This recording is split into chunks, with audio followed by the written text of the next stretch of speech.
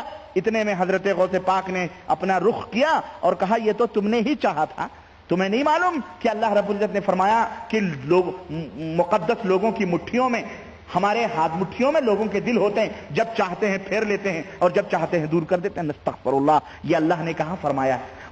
اور میں کہتا ہوں دوستو، یہ شیخ عبد القادر جیلانی کا قول تو نہیں ہو سکتا، یہ ان کی طرف نسبت کر کے جس طرح انہوں نے اپنا فقہ بنایا ہوا نا، بیچارے امام ابو حنیفہ رحمت اللہ علیہ کا نام لے کر وہ کوک شاستر جو انہوں نے مکمل امام ابو حنیفہ کے نام منسوب کی ہوئی ہے بیچارے کے، اسی طرح سے عقیدے کے مسئلے بھی بزرگوں کے نام ان لوگوں نے منسوب کیا ہے۔